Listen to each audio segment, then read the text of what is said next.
चेतन news में आपका स्वागत है। इस समय मैं हापुड़ के एक छोटे से गांव में मौजूद हूँ, तलवाड़ा। यहाँ के जो प्रधान जी हैं, जिन्होंने अपने पूर्ण रूप से जो कार्य कराया है, जो लोग बता रहे हैं कि प्रधान जी ने जो कार्य कराया है बहुत अच्छी तरीके से कार्य कराया है। मैं प्रधान जी की मुलाकात आप लोगों से कराता हूँ। सर, क्या नाम है आपका? सर, मेरा नाम मिस्टर शहाबुद्दीन खान है जी। मेरी पत्नी ग्राम प्रधान है, शबनम नाम है, और मैं इस गांव से ताल्लुकात रखता हूं। तो सर, मैंने यहाँ पे काफ़ी काम कराए हैं और आपने गांव में भी पूछा ही होगा। इंटरलॉकिंग और अस्पताल भी, स्कूल बढ़िया करा दिए। सर, आपके जीतने से पहले गांव की मुख्य समस्याएं क्या थी? हमारे जीतने से पहले गांव के रास्ते भी ठीक नहीं थे जी, और गंदी नालियां थी, अस्पताल भी नहीं था, स्कूल ठीक नहीं थे, गांव में पानी नहीं आता था, टंकी भी नहीं थी जी। टंकी चालू नहीं थी। सारी चीज़ें ये हमने अपने कार्यकाल में कराई हैं। जैसा कि अभी जल्दी में ही दोबारा भी चुनाव होने वाले हैं, दोबारा प्रधानी के। जी जी। आपको क्या लगता है कि क्या काम अधूरे रह गए जो दोबारा भी जिनको जरूरत है अभी समय की? हमारे सर, खाद की गोदाम की बिल्डिंग पास हो गई है जी इस लॉकडाउन की वजह से, इस महामारी की वजह से वो काम रुका हुआ है। पंचायत घर भी हमारा आया हुआ है जी। इस वजह से वो पंचायत घर भी रुक गया है। और खाद गोदाम जो किसानों की समस्या थी वो सबसे पहले हमने पास कराया था। सर, ये आपको राशन डीलर की जो शिकायत है, जो राशन गरीबों को कम दे रहे हैं, सर इसके बारे में क्या कहना चाहेंगे? सर, राशन डीलरों की शिकायत नहीं है। ऐसा होता है सर, जैसे हमारे 7 राशन वो हैं यूनिट, उसमें से 3 यूनिट कम हो गए, पीछे से कट जाते हैं जी। अब उस पर नेट पे चेक करते हैं तो वो कटे हुए होते हैं जी। फिर वो दोबारा जाकर डीलर उसको चढ़वाते हैं तो राशन धारक ये कहते हैं कि हमें डीलर राशन कम दे रहा है। राशन डीलर कम नहीं दे रहा। जब राशन डीलर को 3 यूनिटों का राशन आ रहा है तो वो 7 का कैसे देगा? नहीं दे पाएगा ना। तो ये वजह है, ऐसा नहीं है कि राशन डीलर अपनी जानिस्ता राशन कम दे रहे हैं। राशन कम नहीं दे रहे, राशन पूरा जा रहा है। राशन वो पूरा देते हैं, जितना आता है उतना देते हैं।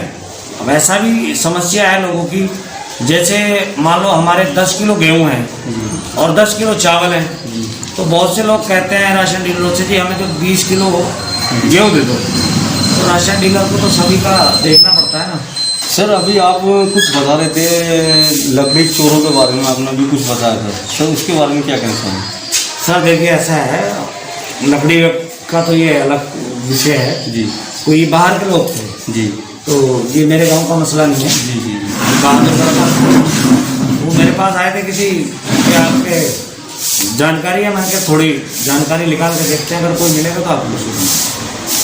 ऐसा नहीं है कि हमारे गांव में कुछ हो रहा है। सर, जैसा कि आपने बताया कि राशन की यूनिट पीछे से कट जाती है जी, तो पीछे कहाँ से कटती है? क्या टेक्निकल बात है उसमें? सर टेक्निकल बात यह है, सप्लाई इंस्पेक्टर साहब को हम फ़ोन करते हैं, मैंने भी कई बार फ़ोन किया, और राशन डीलर भी हमारे उनको फ़ोन करते हैं कि जी इनके राशन ये यूनिट कट गए 4 जी। ये पीछे से कट गए, आप राशन कार्ड भेज, वो आधार कार्ड भेज दो, दोबारा चढ़ा दो। 3-3 4-4 बार राशन कार्ड आधार कार्ड दे दिए, तो वो फिर भी इसमें समस्या आ जाती है। राशन डीलर अपना ईमानदारी से काम कर रहे हैं, ना ही के बेईमानी से काम कर रहे हैं।